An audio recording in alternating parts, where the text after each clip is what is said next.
Good evening. I'm Ruth Lehmann. I'm the director of the Whitehead Institute, and I am so delighted to extend a warm welcome to all of you tonight, especially those of you who are visiting Whitehead for the first time. And I got a little view into the registration. Almost half of you are here for the first time. Welcome to the Whitehead Institute. This has been organized with our fellows from the Kendall Square Association, and I thank you for being here. Whitehead is dedicated to improving human health through foundational biomedical research. Our scientists work across disciplines to pursue bold, fundamental questions about how cells function, how organisms develop, and how disease begins. The work depends on curiosity, passion, and commitment to the big picture thinking. In many ways, those same qualities are what helped transform a small stretch of industrial Cambridge into the most innovative square of the planet. Kendall Square did not become a global center of biotechnology overnight. Its evolution grew out of sustained investment, thoughtful risk-taking, and strong partnership among research institutions, developers, and the broader community. This evening's program, Building Genetown, invites us to reflect on that history and to look more closely at the decisions and relationships that allowed science and technology to grow side by side and are the envy of many other places. As one of the early research institutions across the street from MIT in an empty parking lot, Whitehead was part of this development, and so it's especially meaningful to have this event actually at Whitehead.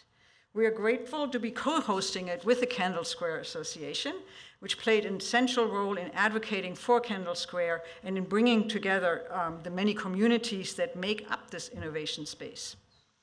To begin the program, I'm pleased to introduce Beth Maloney, the Executive Director of the Kendall Square Association, who will offer some opening remarks. Welcome.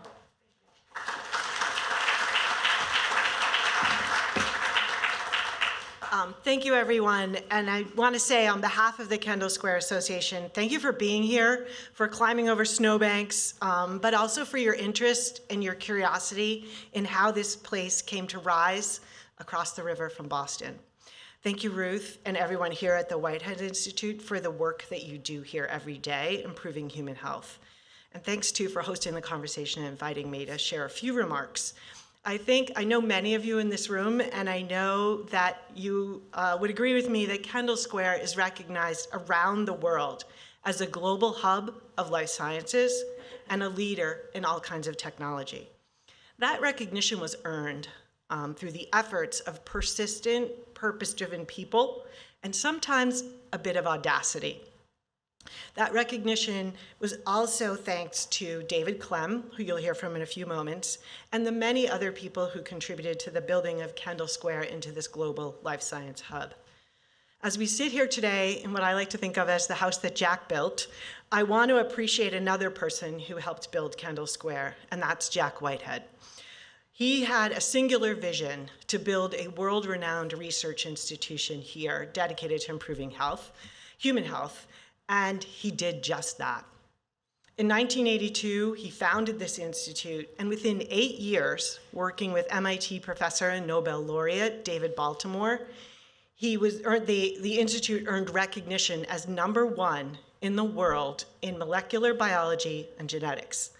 I'd say he succeeded in achieving his vision here in Kendall Square, where forward-thinking people, purpose-driven people come to do world-class science. To go to page 2. Today, Kendall Square continues to be recognized as a global hub of life science, and that recognition is earned through the work of many, many of you in this room and around us in this community and in this building. So I want to thank you for the work you do and that all of us do to support this ecosystem. By the way, Global Hub is a title we plan to hold on to here in Kendall Square.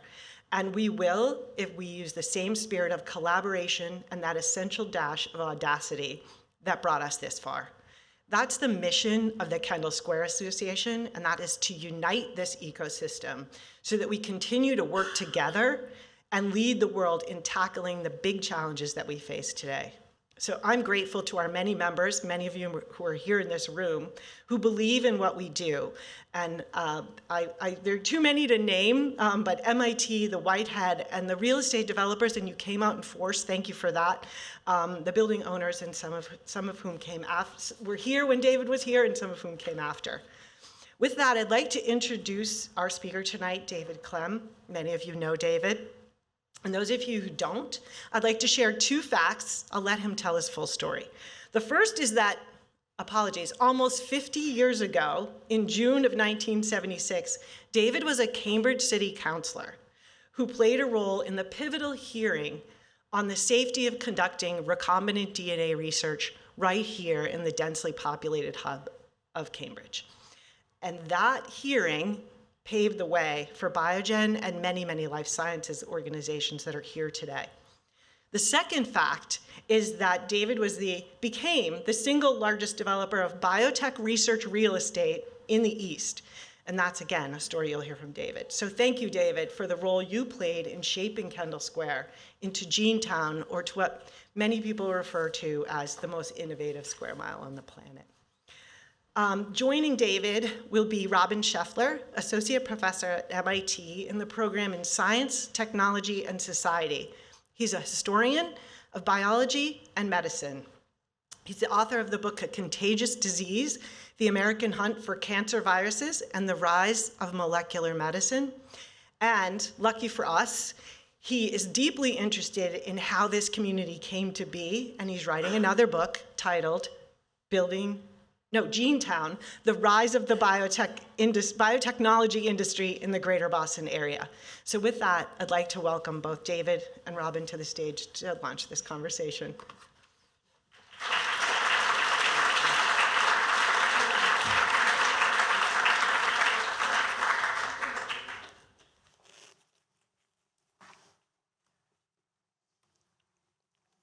I hope you can understand me with a little bit of a head cold these days with all the cold weather.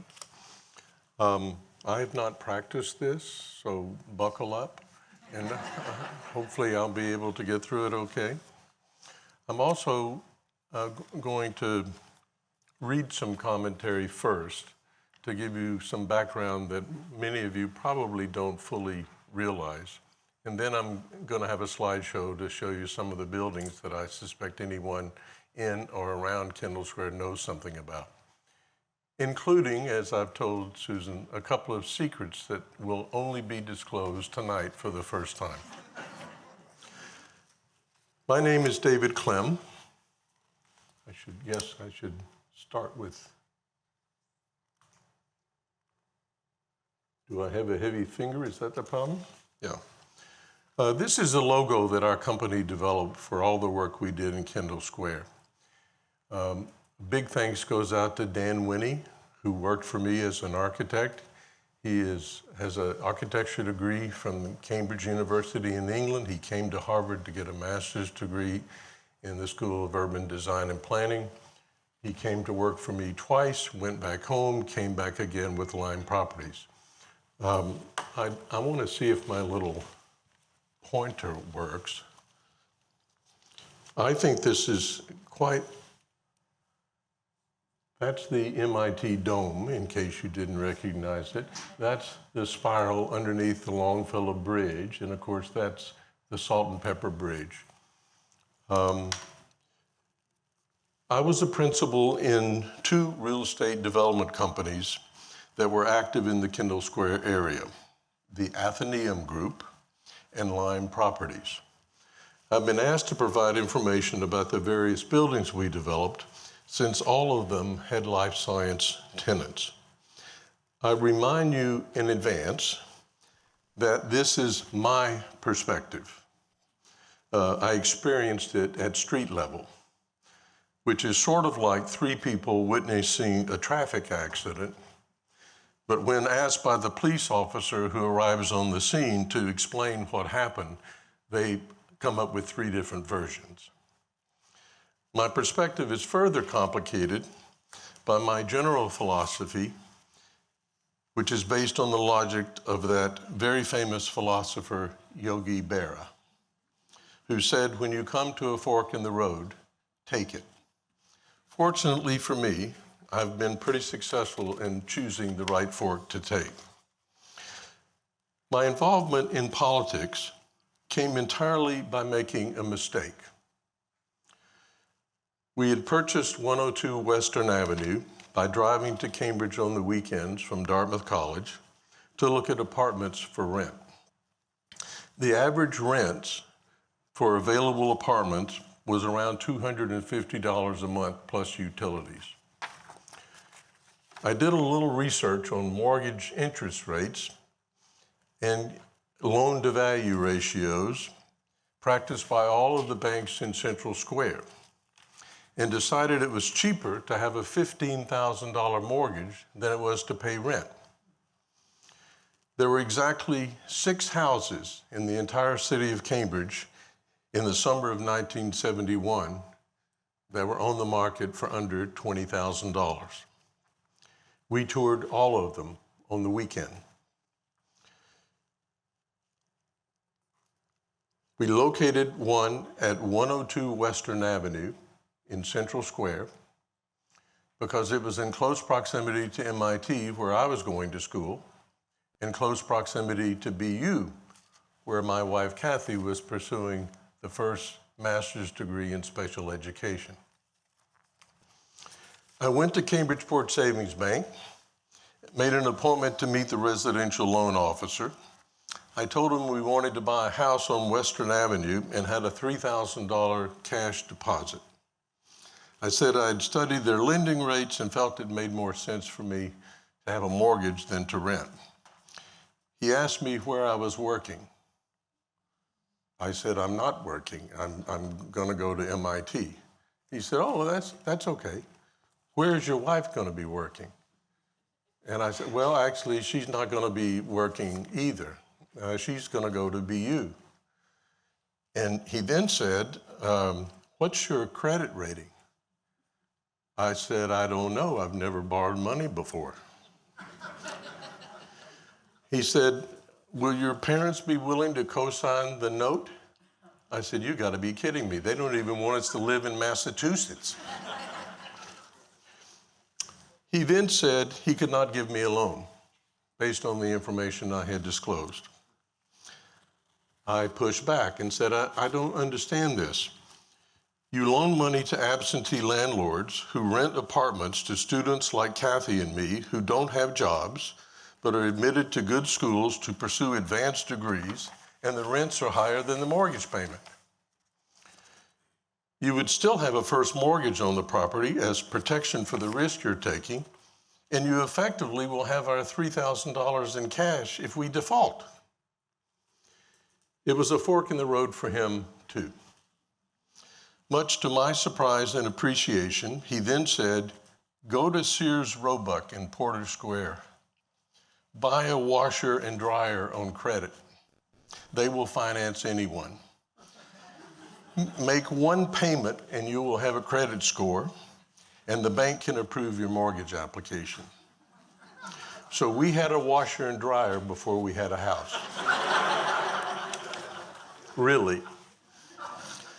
So we closed on the house purchase on a Friday afternoon.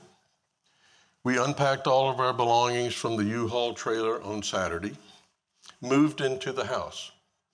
Kathy and I slept on a mattress on the floor because we did not have a bed frame.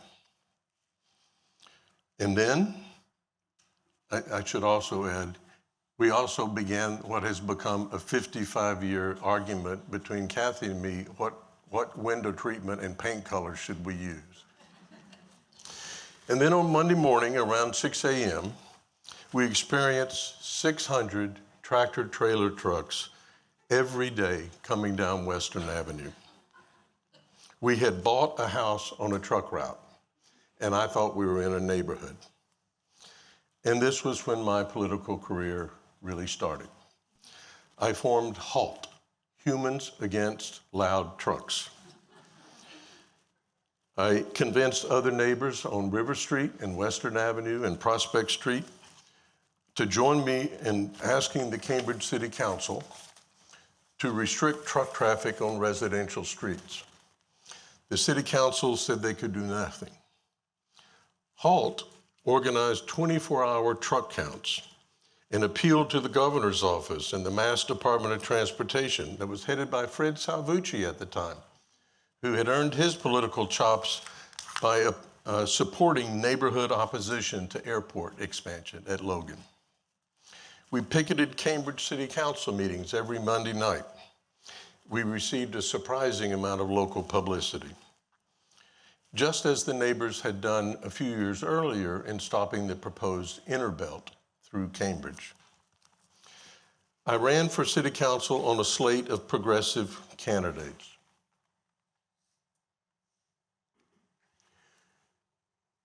As mentioned in this book about Whitehead, that a decision was made by Jack Whitehead to pursue basic research.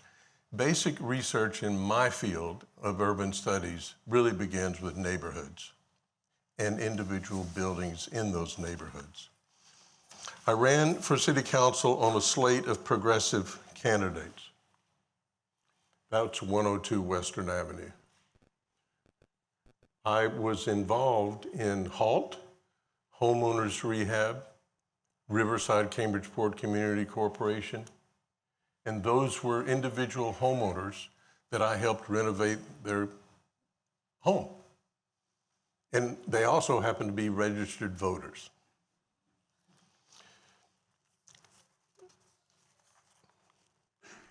I had researched the previous 30 years of elections and discovered that under Cambridge's system of voting, proportional representation, if you received 1,500 number one votes, you were elected.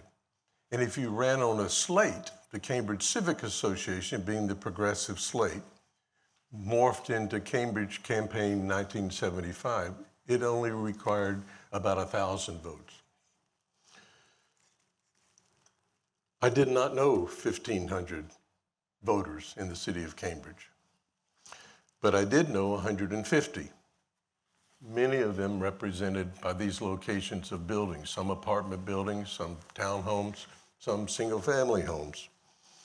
And so I asked each of them to hold a coffee for me and introduce me to 10 of their friends who were voters. Much to the surprise of the Cambridge City Council incumbents, I won. I received 1,419 number one votes, and I finished 7th out of 9 city councilors that year, upsetting a 25-year veteran of the school committee and the city council. And as the rookie city councilor, that was my campaign material. The Clem bake was when we assembled all of those friends at initially the Harvest Restaurant and then at Legal Seafoods. And we had a campaign party we called a Clem bake where they could roast me in my candidacy. As I said, my nomenclature in my field was neighborhoods. And so I produced, with the help of a classmate of mine at MIT, these brochures, Are Neighborhoods Important? And we distributed 40,000 of these throughout the entire city of Cambridge.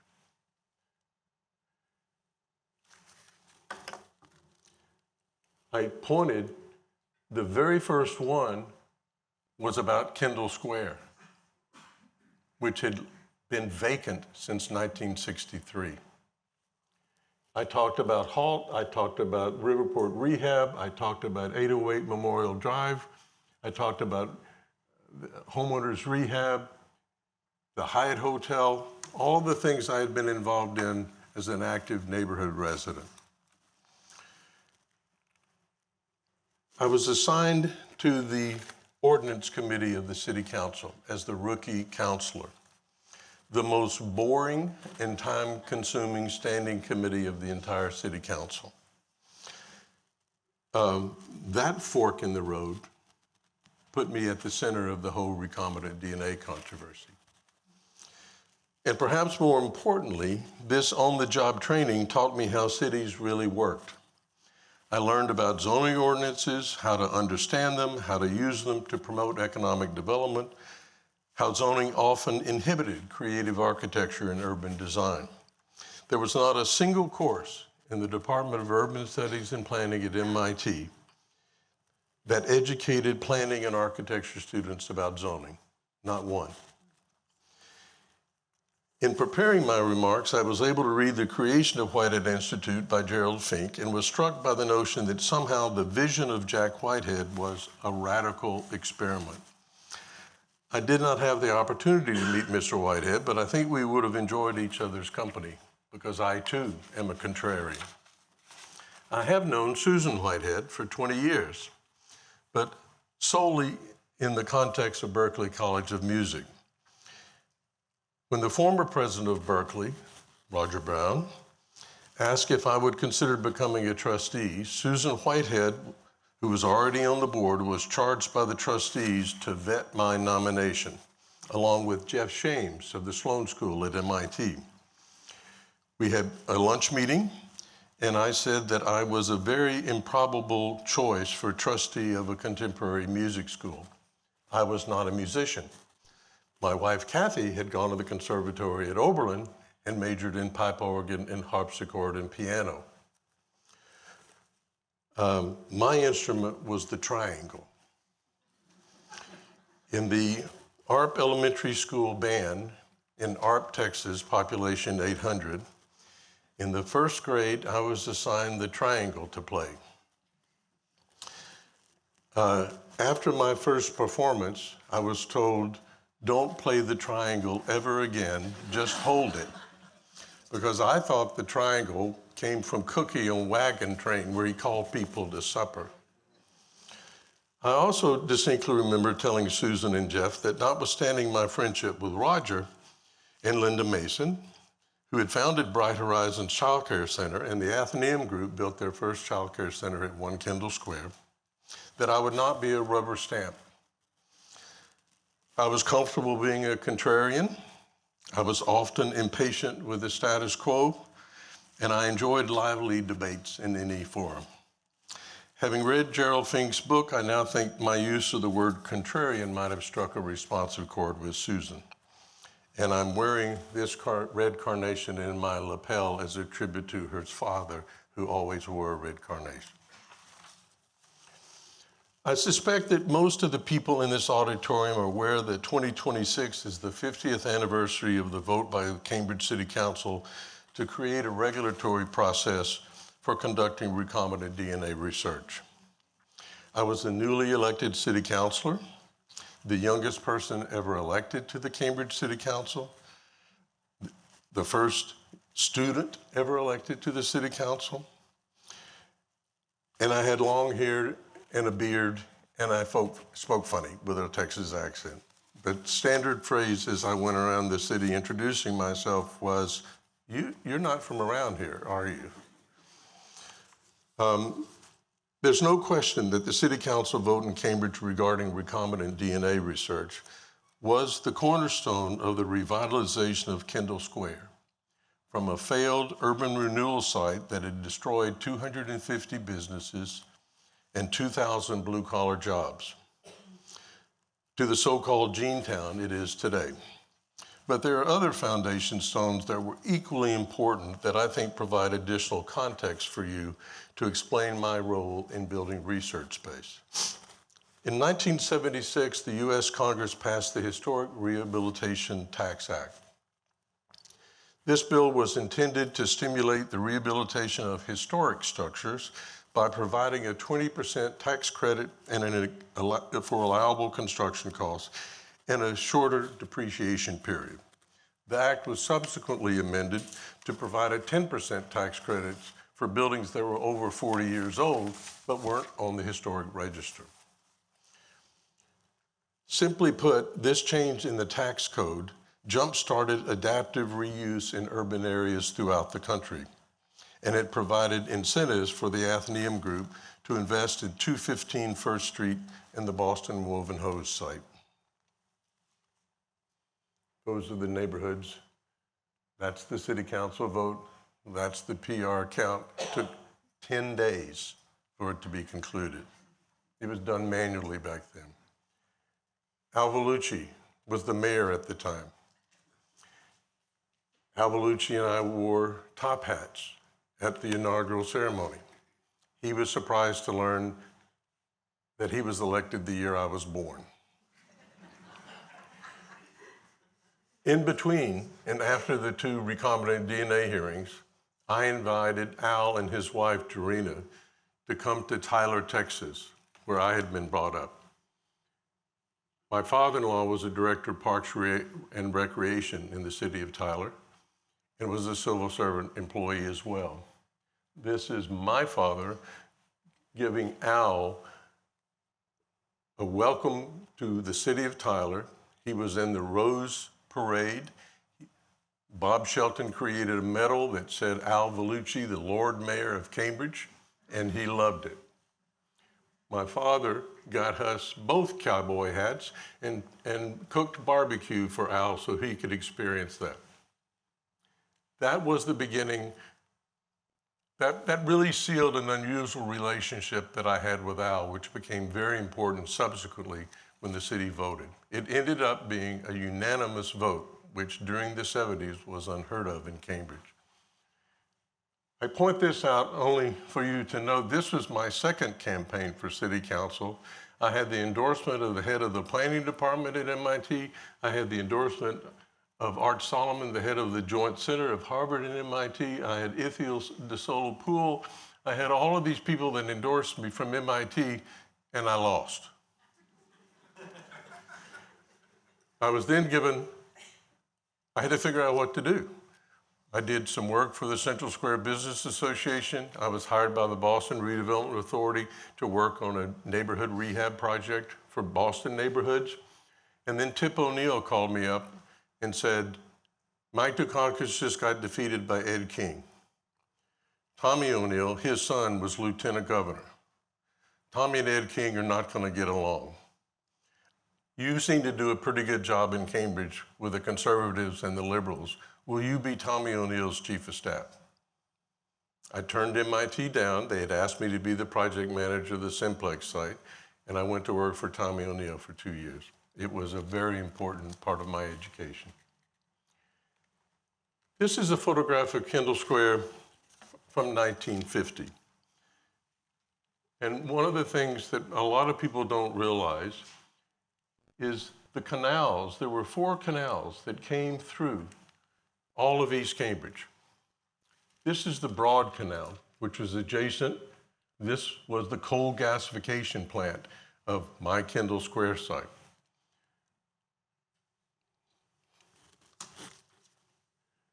215 First Street was the first building we renovated.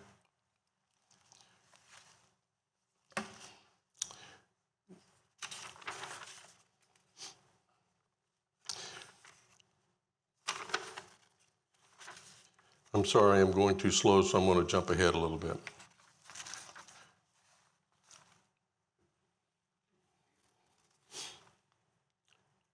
The Boston Woven Hose site, you'll note in this photograph, this is on the, I'm not changing this. Who's changing all of this? It wasn't me.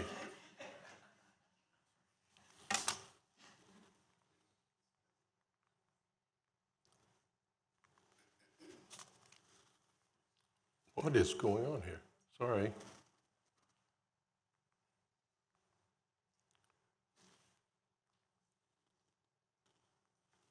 Is someone controlling this? Because I have no control over it here.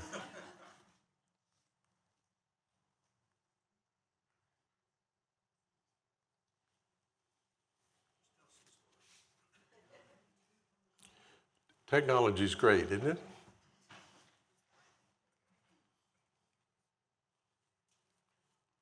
Am I supposed to point here?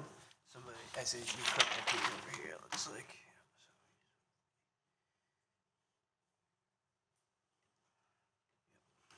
So Yeah, just be careful not to press it. all right, so I can go back. You'll note this is the corner. This is at 1 Kendall Square at the corner of Binney Street and Broadway, Portland Street and Broadway. Notice the sailing schooner. Sailing ships came all the way up the canals to unload materials for the 200 businesses in East Cambridge. We did a master plan of reusing those buildings. It took us 3 years to find a bank that would finance us to do rehab. 21 banks in Greater Boston turned us down. They wanted us to buy the site and demolish it. And we said, the Redevelopment Authority has demolished all of those buildings. Boston Properties was brought in to develop them. We can't tear down buildings and build frames back and compete with them. This is what the building looked like. This was the before picture. These were the first poured-in-place concrete frames in the city of Cambridge. None of the columns lined up, none of the floors lined up. They had grown incrementally over 50 years. This is what the first phase consisted of. We saved those buildings. We added additional floors because the structural loading of each of those buildings was well above the current structural loading required for new buildings. We created an entry plaza, and unlike Boston Properties, we opened up open space at grade level, not on top of a garage, so that more people would use it. These were two buildings. They didn't line up. We dropped an atrium in the middle of an elevator core so that we could circulate between the two buildings. You'll notice the photograph on the right has palm trees. We went to the Arnold Arboretum, told them we wanted to find real trees that would grow inside an atrium. They assured us that palm trees would grow. We dug deep trenches for the trees, we planted the trees, and they were dead within 6 months. My partner, George Nigerian, very entrepreneurial character as well. George talked to someone and they suggested, why don't you embalm them? And he said, excuse me? He said, embalm them. So these palm trees were the original palm trees that have been embalmed as an undertaker would, and they stay green year-round. And then I recruited Genzyme to come from Boston, and this was their original headquarters building in Cambridge, one of the buildings. We also built a parking garage to meet the accessory parking requirements. Because of the one thing I learned, and it's still being taught in Kendall Square, when you control their parking space, their hearts and minds will follow. This gives you some sense of the location of One Kendall Square vis-a-vis Tech Square, Draper Labs, that's One Kendall Square, and it shows that the site which eventually became Kendall Square and the relationship to the other buildings. Lime started off after the Athenaeum Group. I retired the first time, moved back to the Upper Valley, and 3 weeks later I had formed Lime Properties. My other partners owned a timber company. And I said, I think we can make money in life science research space in Cambridge. And all the original investors of the timber company said, what are you trying to achieve? And I said, well, it turns out that curly maple sells for about 30 times what regular maple sells for. So if we can figure out how to give regular maple trees cancer, we can produce curly maple and it will be worth it. They believe me. This was the St. Johnsbury Trucking Company opposite Fort Washington Park in Cambridgeport. Those cannons were brought down by Ethan Allen boys from Vermont with oxen to fortify Fort Washington to protect against the British coming all the way up the Charles River to Harvard Square, which is where George Washington created the Continental Army. We converted that to laboratory space. It actually was pretty cost effective because it was a truck terminal. So the first floor was at tailgate height. So we could put all the plumbing for underneath this and all the secondary plumbing, all the wiring, all that stuff we could connect in that crawl space underneath. It had the first NMR in the city of Cambridge, the largest NMR in the United States at the time. Shipped over to Vertex. We had to cut a hole in the roof to get it because it was too big to fit through any door. This is the parking garage to the left was the truck wash for St. Johnsbury Trucking. Turned out it was the perfect dimension for a parking garage. And that allowed us to provide the parking for Vertex, their expansion, the building next door, and 270 Albany Street. That was 200 Sydney Street. Vertex started out with me with 10,000 square feet. By the time they ended with me, they had 600,000 square feet. This was 270 Albany Street. I'm reasonably confident that anyone over the age of 40 in this room has a direct connection to this building.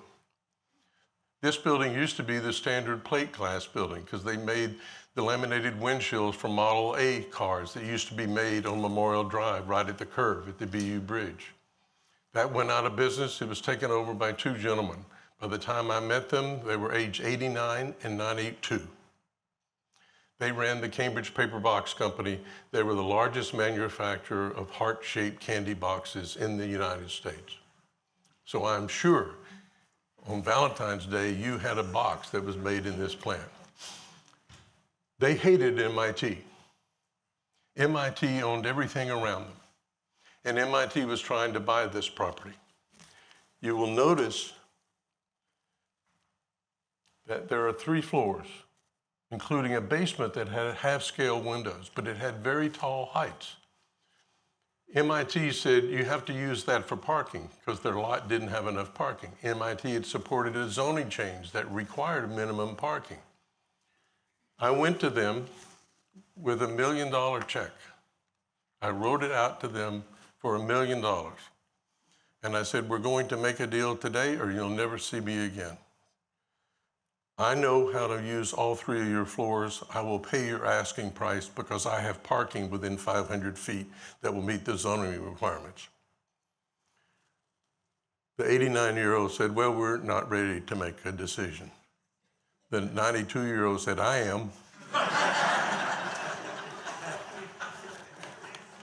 So we put that under agreement, and that Millennium Pharmaceuticals did their first genome robotic computer in this space.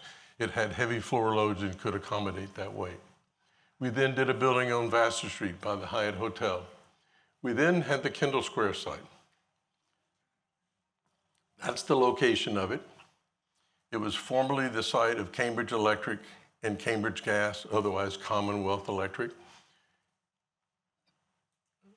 The real estate person for this, for the company, I had protected the site from being down zoned. So when Governor Dukakis then ruled that no utility company could pass through a rate increase if they owned property that was not directly related to producing energy. So they had to divest of the site. So he came to me and said, are you interested? I said, sure. And he gave me an option for a year. We knew there was DNAPL on the site. We knew it was contaminated. They never did the study because in Massachusetts, if you discovered hazardous waste, you had to get rid of it. And they knew they would be a big target, and if they discovered it, they would have to get rid of it. I could do the study because I didn't own it. I just had an option on it. So we did a 3-dimensional map of every cubic yard on that 12.5-acre site down to 20 feet. So we knew exactly where the contamination was. And because I grew up in Texas, where when you discovered oil on your property, you had a party, I used a technique of a big, giant 6-foot mixer to auger the site up and down and to pump in cement material at the same time. So it solidified all the liquid DNAPL, and then it was treated in situ, and it was legal.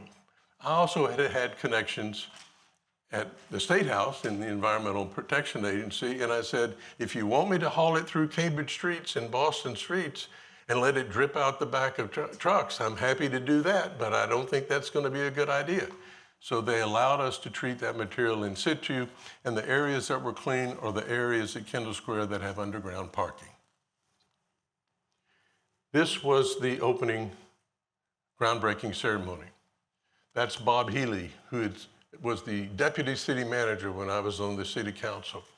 That's Governor Cellucci. I gave him Make Way for Ducklings. Governor Cellucci had his first grandchild that year. If you look at Make Way for Ducklings, which was done in 1947, that's the Salt and Pepper Bridge, and you see those tanks up in the far left corner? I said, I hope we're going to be able to renovate this site so that your grandkids will find a place to go just like the duck did. We did a master plan. We convinced Cambridge Electric to sell us a little bit more land so we'd have access to the Broad Canal, which is why we have the kayak and the canoe clubs and stuff there now. We did, Dan Winnie, who worked for me, the guy who was an architect and is a fantastic friend, a fantastic designer. He designed the entry to the below-grade garage. It got nicknamed the Cat in the Hat book. And along about this time, Kathy and I were having our first children. So I was sort of preoccupied with books since I was commuting for 14 years from the Upper Valley back to Cambridge. It was very important that I be able to stay awake and read to my children before they went to sleep. So I'm fixated on Cat in the Hat and Make Way for Ducklings. We did three-dimensional models. One of the things I learned over the years is that the average person, even an educated person, has a hard time looking at a two-dimensional map and transferring that in their mind to a three-dimensional image. So we always built models for people because otherwise there was almost a knee-jerk reaction to density and height. They wanted specialty shops, they wanted open space, they wanted all the things that require density, but were absolutely opposed to anything over 35 feet. So we tried to show them, and we took photographs from various parts of the neighborhood, including home plate of the Kennedy baseball field behind the Kennedy School in East Cambridge, to show that you couldn't even see these sites, these buildings. This was the competition drawing that Stefan Banish used. We did architectural competitions for every building. The Genetown building was the first building. Henry Termeer was on the board. Well, excuse me, was on our advisory committee. We had the dean of the architecture school. We had all sorts of people on the jury. Stefan Banish did not build a model of the Genetown building. He did this diagram. And this was the diagram that convinced Henry Termeer. He said, I'm in the healthcare business. I want to be in a healthy building. I don't want to be in a standard punched window block of a building. The city of Cambridge opposed our own design standards. The planning department opposed it. I said we want to develop our own design standards. We don't want to do red brick buildings like Boston Properties did at Cambridge Center. The head of urban design in the planning department launched into us before the planning board saying that was ridiculous. We had to use, glass was inappropriate in Kendall Square. And I said, are you telling me the design research building in Harvard Square is not a fantastic piece of architecture that's good for the city? He said, yes, that is not good for Kendall Square. The head of the planning board at the time and the vice chair of the planning board were both architects. They then moved immediately to approve our plan. This was the open house where both senators were there, Romney and Ted Kennedy. This was the building. 12 stories, no floor, identical, 17 interior greenhouses, mirrors on the roof that bounce light down to the atrium. You can see these glass prisms which reflect the light and send it to the offices. It had a double curtain wall. Every office on the exterior of that building had their own 4-foot space. You could ask for heating and it would override the system and have heat. Your next door neighbor could ask for cooling, it would override the system and give them cooling. It automatically set back in 15 minutes so you didn't compromise the overall engineering of the building. This was the next large building we did. Vertex, who I had grown and helped them grow in Cambridgeport near Fort Washington, They leased this building as their new headquarters. We again commissioned an architectural competition. And this is the first surprise. Does anyone recognize what this terracotta pattern is?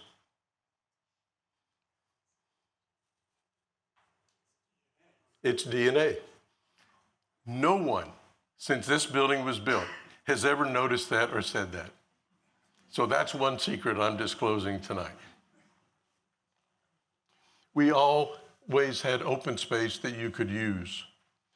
50% of this site is open space, open to the public, not a fence in sight. 650. We had an outdoor skating rink that was outdoor dining during the summer. It had piping, everything underground that it could be a skating rink in the winter. This was on Binney Street. That was Ben Street. This is Binney Street. Again, we were able to build out the density because we had underground parking, which allowed us to use the maximum floor area allowed under zoning. What's interesting about this building, and the reason I did the photos with Alvalucci and my experience on the city council, I had a good relationship with all the members of the city council. I had a good relationship with the members of the regulatory boards. The city council at the time passed a 1-year moratorium on every building in all of East Cambridge, because they were going to rewrite the zoning. They exempted telecom buildings, because telecom buildings had the smallest number of people per 1,000 square feet. Therefore, they didn't have a big parking demand. So we designed these buildings and left out the interstitial floors in the parking garage below and the buildings themselves. There was a group in Cambridge called Cambridge Citizens for a Livable Neighborhood. For 10 years, they went to the building department every day to figure out who had pulled a building permit, and then they fought them for their regulatory process. I knew the people in the building department. When we applied for these permits, there were multiple addresses. Type and Steel had one address.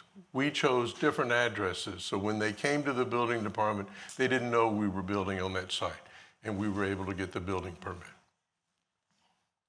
We also did some housing. This got to be known as the Bumblebee House, also on Binney Street.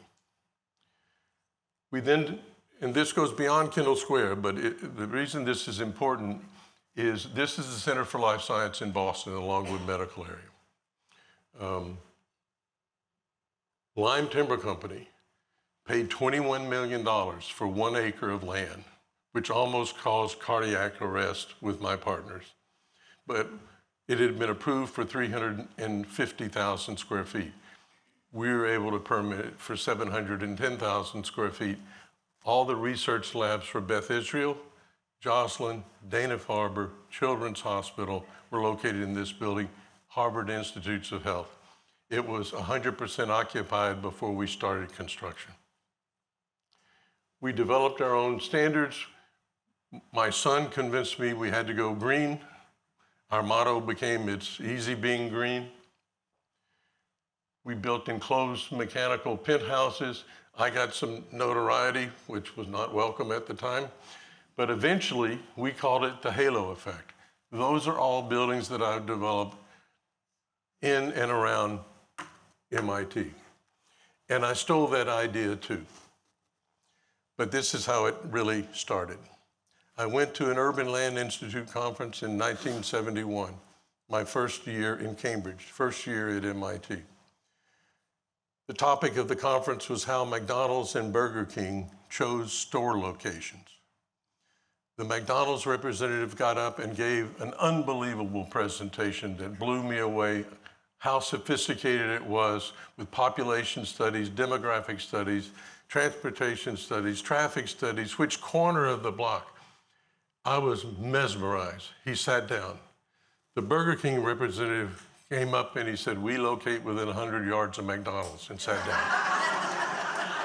So that's when I started my Burger King strategy in locating within 100 yards of MIT. Thank you very much.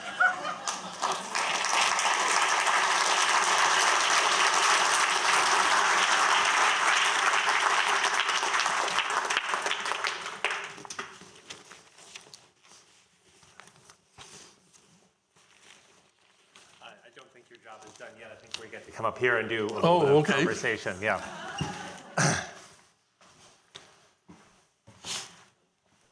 See, so yes, hello, good evening, everyone. I am acutely aware of the fact that and my questions are one of the few things standing between you and a reception, so I'll keep this pithy and short. But thank you again to David Clem for sharing that story with us, including the Burger King strategy of economic development.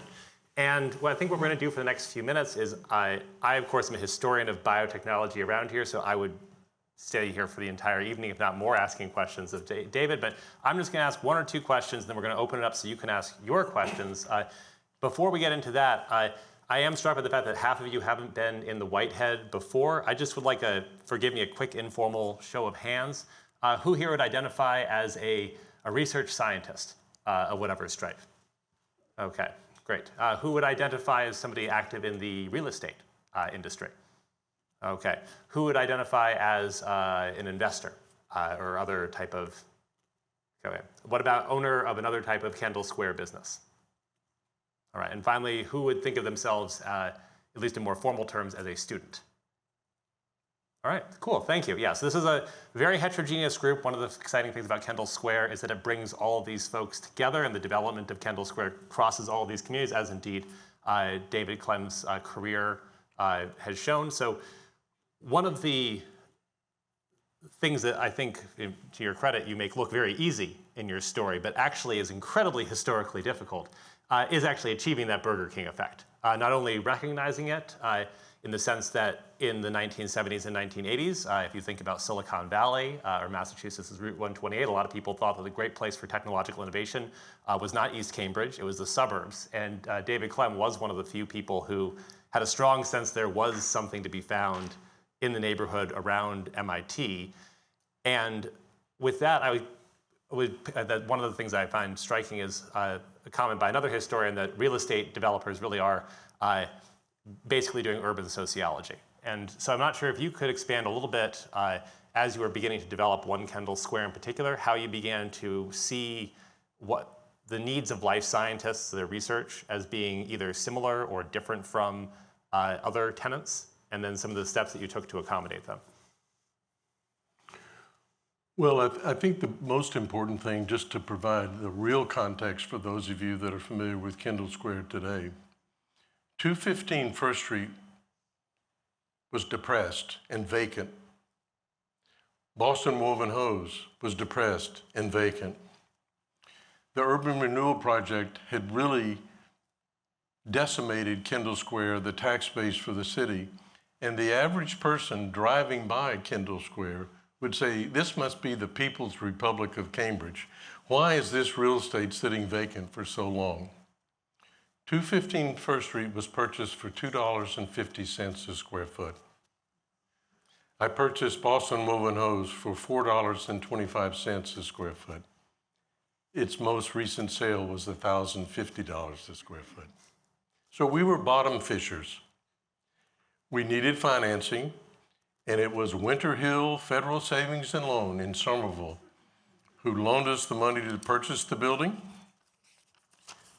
They loaned us 100% of the acquisition costs and 12 months of interest. And they said, if you don't have tenants and can pay us back in 2 years, we're going to own it. And so we were motivated to find tenants. And we happened to be on the cusp of life science research. One Kendall Square had 38 startup companies in it. Startup companies don't fit the mold for traditional underwriting. They were venture capital funded. They rarely had venture capital that would last beyond 3 years. And their real estate expense in terms of rent and utilities and taxes, less than 10% of their burn rate. We took the flying leap and said, well, sign a long-term lease because that helps us in underwriting. And if you go under, you go under. We don't have the ability to pay back the bank without tenants anyway. And I wasn't on the note personally. And so we took that leap. And our first tenant came from the manager of Boston Properties at Cambridge Center, David Barrett. There was a tenant, Seba Corning, that wanted a 10,000 square foot lab with an animal room. Boston Properties would not build a laboratory in a mixed-use building. You had to lease 125,000 square feet for a standalone building. So David Barrett told the head of this company, go see Clem, he'll build anything. And we did. So we put a 10,000 square foot lab in the basement in back of the Woven Hose Cafe with a loading dock in back that allowed us to run the ducts all the way up, but nobody saw them. We already had occupied the space above, so we didn't have to interrupt anyone's conference room or office space. And that was how we began to do life science real estate. It was not part of a well thought out, rigorous plan.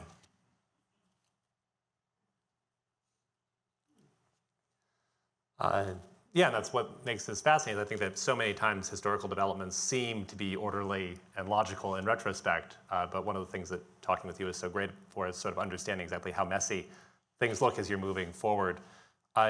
In the spirit of that messiness, and I apologize for presenting some original research, but I'm not sure how many people in the room are aware that Whitehead originally spoke with MIT and Harvard about establishing an institute here earlier in the 1970s, and ultimately decided to consider a site at Duke University because it was closer to a hospital. That didn't move forward for various reasons, and then it returns to Kendall Square to be close to MIT in the early 1980s on the cusp of the revolution in molecular biology, which of course, in addition to being very exciting for its therapeutic possibilities, is a new mode of doing research in the life sciences. You don't need to do clinical work. You can work with test tubes and cultures. You don't need to be on top of a hospital. Being across the street from MIT is suddenly extremely useful. And you mentioned that in your talk, but I think that's sort of the iconoclastic idea, potentially, the early part of Kendall Square, is that there's a value to being so close to MIT, which once again seems common sense to us all. But I guess so feeding into the question for you is, as you were working with these early life sciences tenants, were they considering other locations? Did you have to recruit them heavily? Do you have a sense you were one among many or the only? Well, we were the only game in town for a while. Nobody else would build life science space. They didn't really understand wet laboratories at all. They didn't want wet labs in an office building in a mixed-use environment. We were desperate to get rental income. Otherwise, we'd lose the site. We had spent 3 years trying to buy it. It was actually Draper Labs that allowed us to make that acquisition. They were interested in expanding. They wanted to buy part of the Woven Hose site, but didn't want the whole thing. I knew one of the people there had been a Dartmouth grad, and I had met him through Dartmouth affiliation. The treasurer,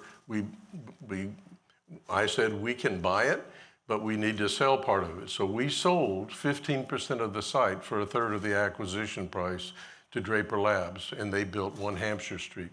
They paid our overhead for 2 years to demolish the buildings, go through the historic demolition process, fill the remnants of the Broad Canal, do the environmental remediation. And that really was what allowed Boston Woven Hose to be successful. All right, thank you. And given that I do want to give people some time to get the reception, I think we can take a few questions now from the audience, that the conversation has been seated. And I can recognize people as I see them. I apologize if I miss you. Yes, you sir. Thank you, that was a great talk. Almost every biotech meeting we go to, every state or every country represents themselves and is trying to duplicate Kendall Square. What would you tell them? What would you tell them can be done or it could not? Is that to me? Yes. I would tell them what I've told everyone that's worked for me and what I've told people. I still get invited to come to various states to try to tell them how to replicate Kendall Square. And I tell them every time, biotech is a mile wide and an inch deep. It only works in certain locations. Kendall Square is one of those unique locations. It could have happened in Harvard. It could have happened in Alston, were it not for a stubborn president who became Secretary of the Treasury, who tried to jam it down people's throat without talking to them. But we were very worried at the time that if Harvard wanted to take us on, they would win. When Digital Equipment Corporation wanted to put their first research lab inside of 128, they hired a guy who had been a scientist for 25 years. We were competing with MIT in their simplex wire and cable site with digital for this location. And the guy came to One Kendall and he chose us over MIT. And I was flabbergasted. And he said, your space is entrepreneurial. I didn't know what that meant. I just fix up old buildings. He said, no. He said, I went into the Woven Hose Cafe. I walked around the site. There were people talking and writing on the tablecloth. There were people up on the ledge in that park talking to each other. He said, in all my years of running Bell Labs, we never had a breakthrough idea that happened in the lab. We verified it in the lab, but the idea came with informal interaction, people interacting, and that's when we decided, and Dan Winnie was a very important part of this. Our term for that was, we want to create train wrecks in our sites. We want buildings that force people to interact. And every single building we've done over the years, we've done that.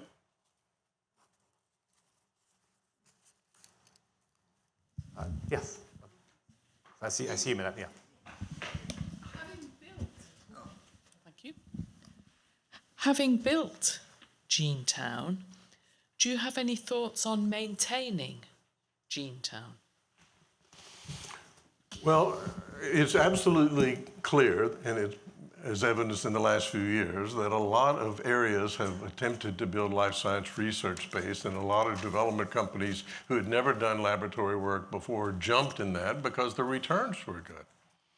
But it's overbuilt, significantly overbuilt. And Boston has really missed the mark.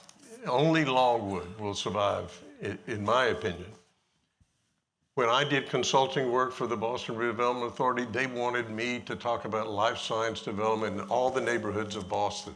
And I said, that's a mistake, just choose one. That's what happened in Cambridge. It happened to be Kendall Square by accident. So I think Kendall Square will survive this downturn.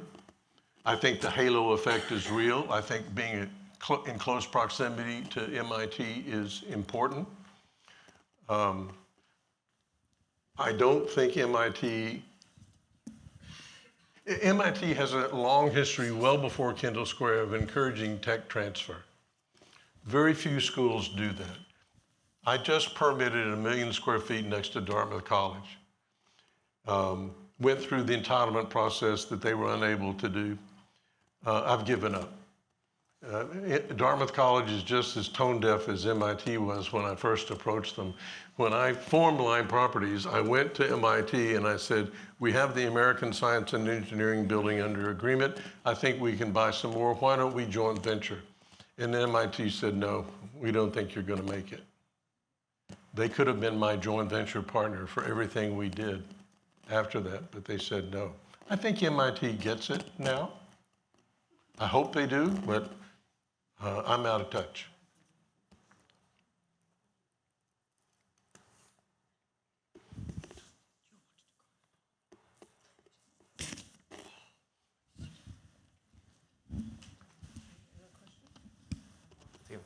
Do one more question, but sir, you'd had your hand up earlier. Yeah, Alexandria winds up investing in a lot of the companies that occupied their space. They have a startup incubator. Did you guys ever think of that, or what would be the advantage or disadvantage of having such a connection? We thought about it. We made a deliberate decision not to build an incubator. One, we didn't have the money that Alexandria had to invest in them. I think that's not a good way of choosing success because most companies fail. Their intellectual property survives, their loss carry forward survives, and they tend to be gobbled up by larger companies with better credits. So we deliberately chose not to build incubator space, but we also discovered that when you built a lab suite, we came up with a module for a lab suite. We changed the dimensions typically used by universities in terms of the dimension of that model. We felt like we could reduce it by 1 foot in width. You had to pass each other and do the little dance when two people were in the lab to get by each other, sort of like F&T Diner was in Kendall Square years ago. But I had worked as a short order cook in a diner in middle school in Tyler, Texas. So I was used to doing that dance, and we were saving money by making it a smaller space so you didn't have to rent that much. But they always wanted expansion, but they didn't have the money to lease the expansion. So we typically would negotiate a deal with the lead tenant, take a big flying leap. We were venture capital investors without really knowing about it. And we designed the lab, they connected. And people often leased more space than they needed. And since almost all of them had some affiliation with MIT in the early days, there were other startups that would lease space from them. So they were not our direct tenant, but they were subtenants to our tenants. And they became the incubators. They shared receptionists, they shared the same telephone, they shared the same glass wash. They shared those expenses, and that was an overhead headache that we were able to dodge. Okay, with that, many thanks to David and Robin. This was clearly very, very interesting to listen to. And to all of you, thank you for being here. And I guess many of us are the community that works here and lives here. And it's really nice to reflect on how this community came to be. And now I would like to invite you to have something to eat and continue the conversation in the Whitehead Cafe.